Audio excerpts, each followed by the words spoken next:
Good morning, friends. Welcome. This is Journey Home Meditations morning sit coming from the Beside Dharma Hall.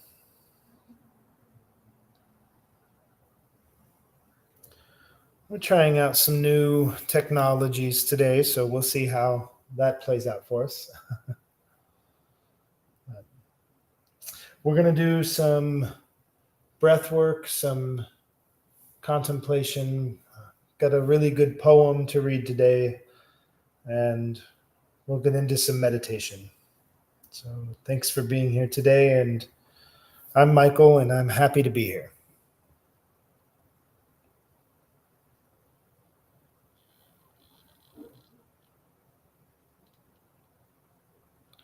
So let's just begin with a few simple breaths.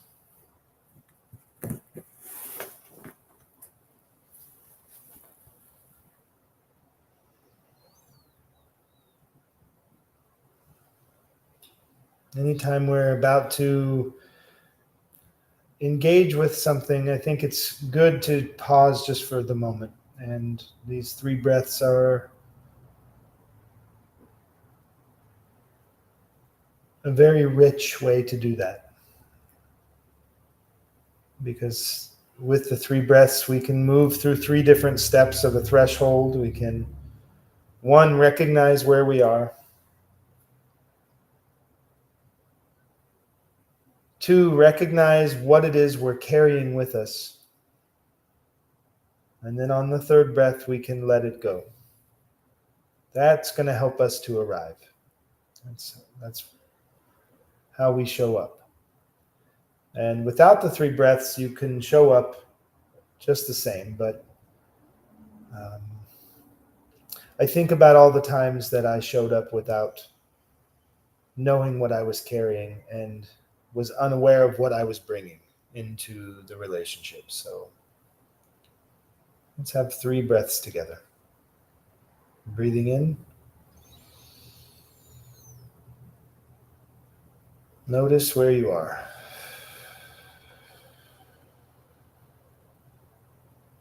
Just be where you are.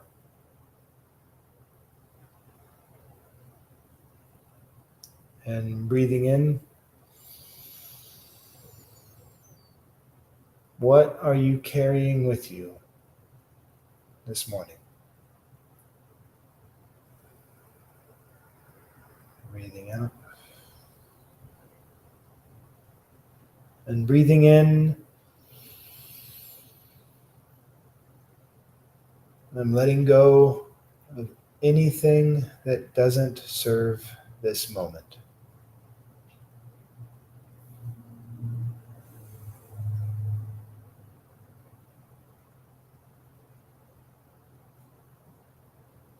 I think another way of phrasing that is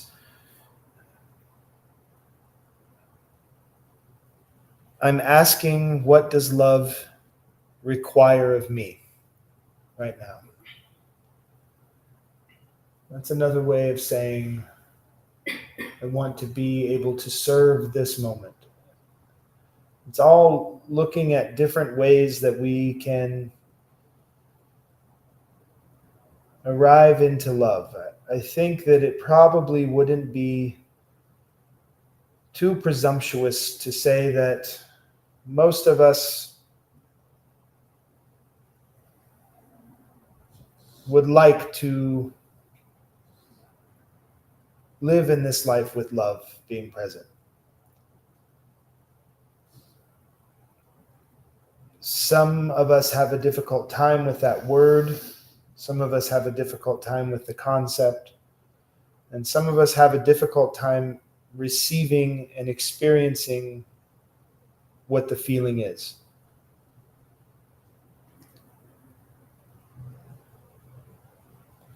But even so, I think that most of us, if not all living beings, want to be in a world where love is.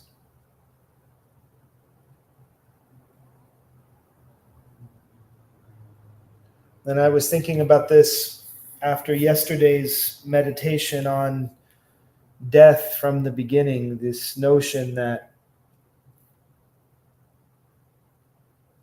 I want to prepare to love in a way that includes the end of love, or the end of being. Because if I can't, then I'm always waiting for that shoe to drop, right? I'm always waiting for that moment where the love goes away and it proves me right that love was never really unconditional, or that love could not possibly stay. And so I'm living in this constant space of evidence collecting, like some weird detective on a TV show. I'm just looking for all the evidence that everyone was wrong when they said that love was real. But if I can embrace the end of love, then I can understand that what is in this moment is what is real. And if our life is made of moments, then stepping into each moment with the question of, what does love ask of me right now? That is a way to bring love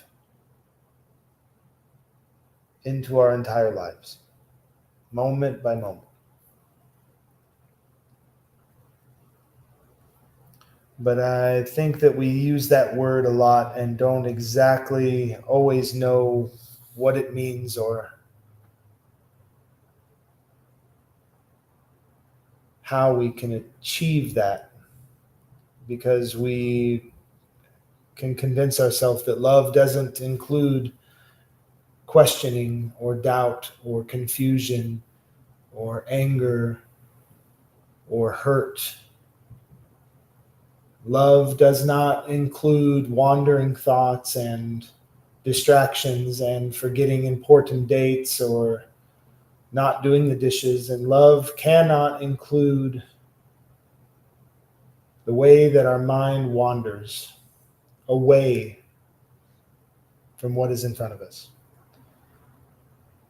And I don't know who taught us that, but they are wrong. And love even includes being wrong. So even in our mistakes, there is love. And this morning I was thinking about the death meditation and doing that practice, but then the notion came that, well, I really have no control over that. Um, I really don't know what the end result is going to be when I give love and when I arrive with love and when I experience love. I don't know what that end is going to look like. And I don't know what the middle is going to look like. And one of the most difficult aspects of that is having to understand that that is none of our business. That cannot be a part of the equation, because even that is asking for some sort of reckoning to the level at which I am willing to love. Well, I will love as long as it turns out like this. And I won't love if it's going to just do this.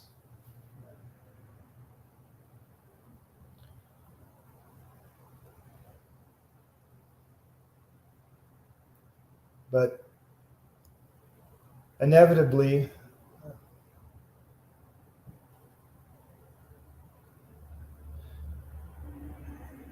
we can't control the fruit of what we plant does. We can't control the way that the flower blossoms. We can only cultivate a culture wherein that flower can thrive. We can only tend to the plant and the soil, watering the garden with mindfulness and thoughtfulness. You know, if you have ever gardened before, you've probably failed,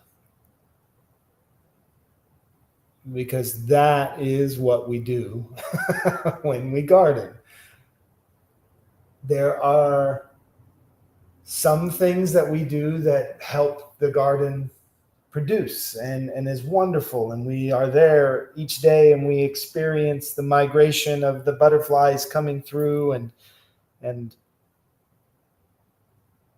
we get so frustrated though before when all of the little critters are chewing on our leaves and the caterpillars are eating this and that, but we love those butterflies coming through and pollinating our beautiful gardens, making the cucumber blossom grow into a wonderful, beautiful piece of fruit for us to eat.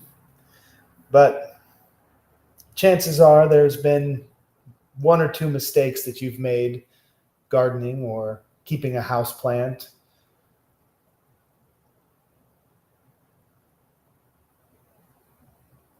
And this is the way that we learn how to shift and change the way in which we're loving that. But it doesn't stop us, and it doesn't mean that we've failed. It means that we've made some mistakes. The garden is still there.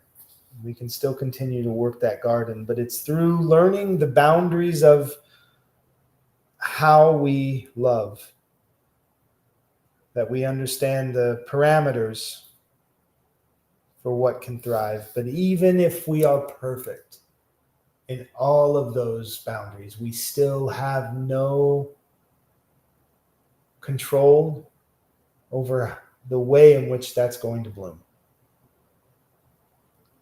We don't get to do that. I don't make apples. I have a delicious apple tree that makes wonderful, juicy, cute little apples every year. I don't make those apples. I wouldn't know where to begin, how to make an apple. That's not what I make.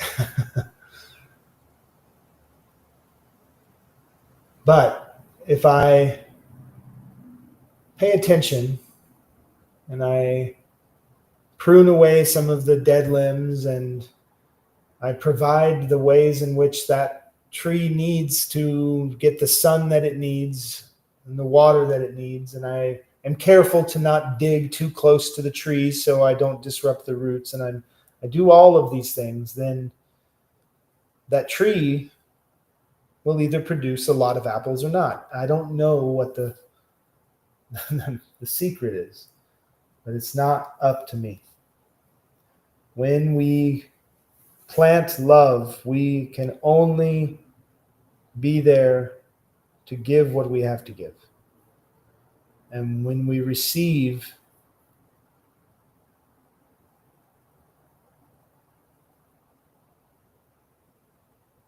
it's going to look the way that it needs to look. So that's what I was thinking about. Because I have a tendency to romanticize things like death or loss, because I want it to be a part of the story of the fullness of love.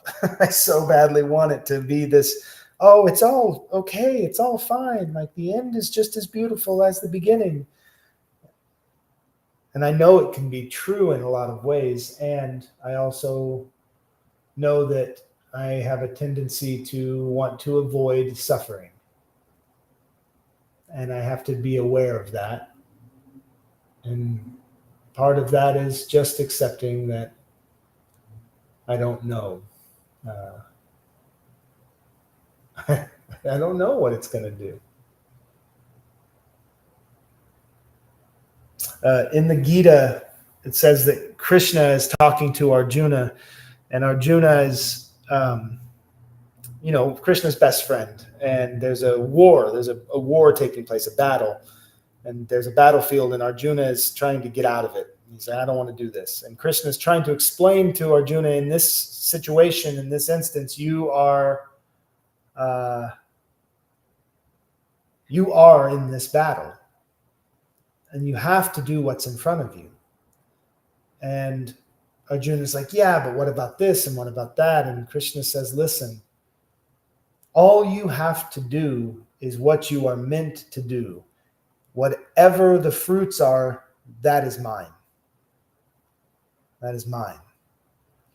In this case, Krishna can be interpreted, because Krishna is the Godhead, it could be interpreted as saying, I am the owner of all of this, but I don't think that that's what Krishna is saying. Krishna tells Arjuna that I am time. And what is time to the living except for the impending end? Right? Time is God to the dying. I promise you that when you are acutely aware that you are dying, time is God. You worship time. And Krishna is saying to Arjuna, that fruit, you leave that to me. You do your work and leave that to me. And I think in some ways, because of the relationship that we learn of Krishna and Arjuna, there is this love, this honest love, this deep love that pulls no punches and is willing to be hurt for the love, the vulnerability. Right? Being vulnerable means you are willing or able to be pierced. That's what it means. The word breaks down, able to be pierced. So if there's vulnerability in armor, there's a spot where the sword can enter and you can be pierced. You can be penetrated. So when we love, we have to be vulnerable to be pierced. Right? We have to be vulnerable to that. And this love between Arjuna and Krishna, there's this vulnerability there that tells me that what Krishna is to Arjuna is love. And so when Krishna says to Arjuna that the fruits that you create, you leave to me, he's saying, don't think about those things. Your job is just to do your job. Do your dharma. Do what it is you are here to do today. And don't focus on the end as if it is the accomplishment of your work, because there is no end to being. There's no end to it.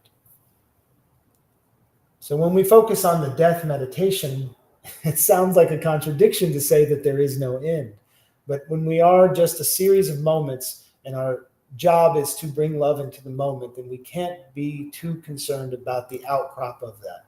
We just have to be willing to give love. And Krishna says that that's up to me. Okay. I'm not suggesting you have to fall in line with who Krishna, the stories, but they're handy stories. They're handy stories. So that's what I was thinking today. Let's just have a few moments. Invite the bell.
Part of the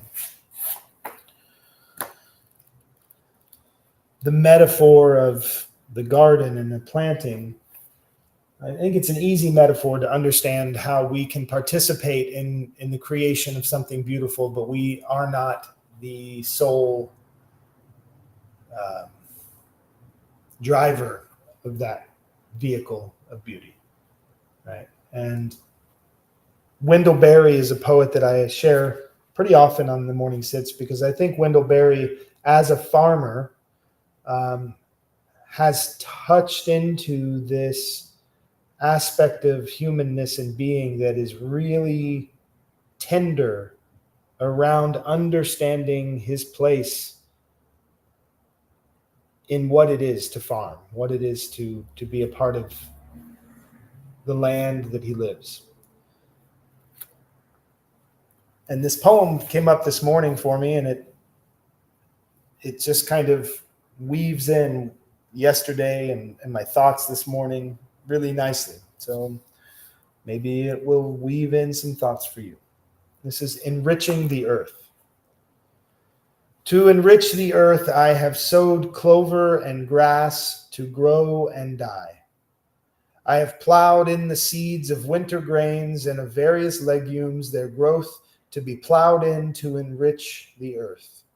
I have stirred into the ground the offal and the decay of the growth of the past seasons, and so mended the earth and made its yield increase. All this serves the dark. Against the shadow of veiled possibility, my workdays stand in a most asking light. I am slowly falling into the fund of things. And yet, to serve the earth, not knowing what I serve, gives a wideness and a delight to the air, and my days do not wholly pass. It is the mind's service, for when the will fails to do, the hands and one, it is the mind's service, for when the will fails, so do the hands, and one lives at the expense of life.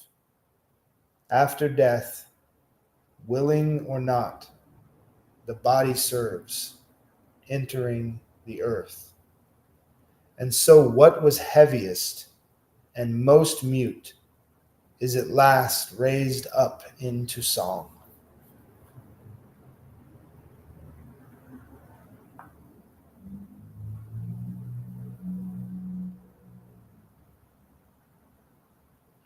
The line that I misspoke is actually funny, one of my favorite lines in the poem.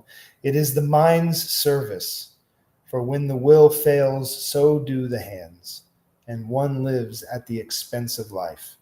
This line is a huge reminder that your mind is not your enemy, and it is not something to be rid of, that the mind, the body, the spirit, the breath, everything is vital.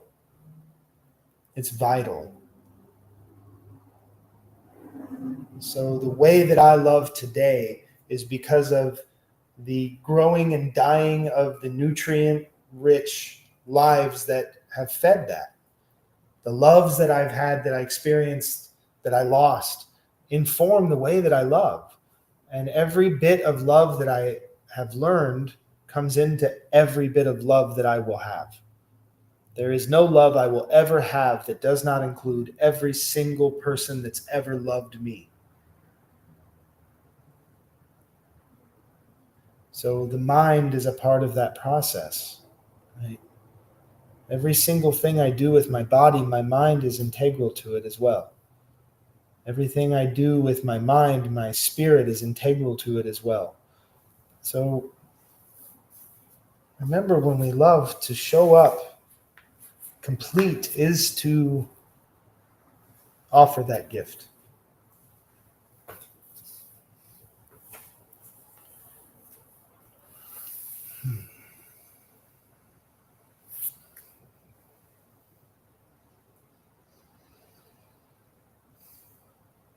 I just bow to love today.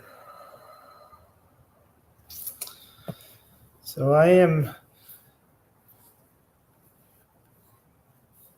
attempting to see if I can witness the chat, but I don't know if I can. But if you are watching this online on Substack, there is a chat that occurs each morning with whoever is in attendance, and you can join that. There's also a chat feature on YouTube. I'm not sure that many people are joining this for the live version on YouTube, so I'm not sure if we're going to continue to stream live onto YouTube or just use that as a repository archive. But you can also come here, and you can join the Sangha and the conversation here. Do you have any thoughts this morning? I love everything so in alignment this morning. My intention this morning was love for the sake of loving. And so I came here, and that was just beautiful. That's perfect. Yeah, love for the sake of loving, exactly. You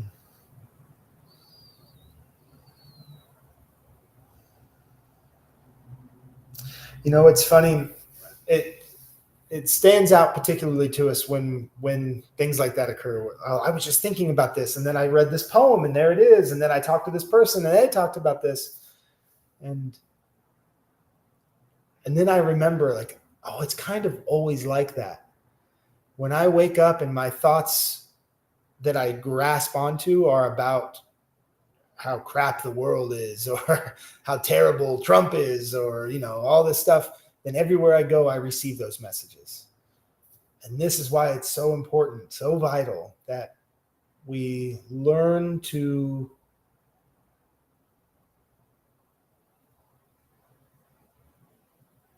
sift our thoughts, you know, especially in the morning. I know so many people, and myself included, that sometimes wake up with a bit of sadness and depression just as a natural part of their body. Maybe it's just the body's not fully awake yet, and our mind interprets that low feeling with sadness. I don't know. But it's so important that we filter our thoughts and we focus and generate love through the practice of focusing our intention. And then you find that you step into a room and that's exactly what it is you've been thinking about all morning. You know, it's a strange thing how that can happen. Yeah.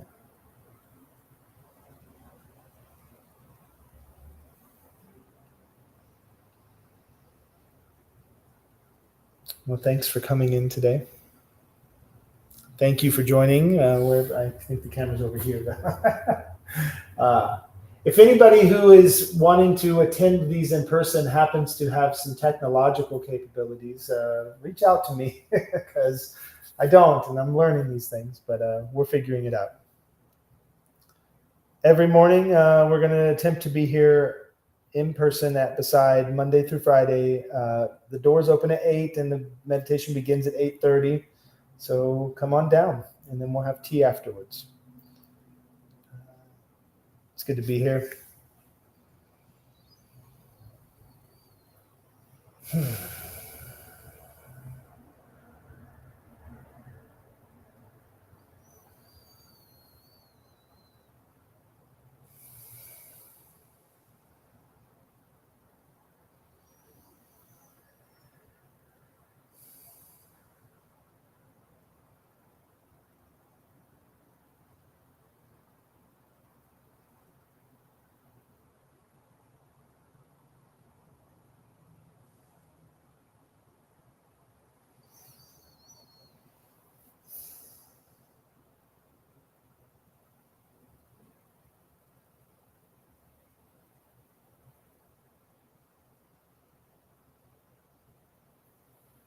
Hariom.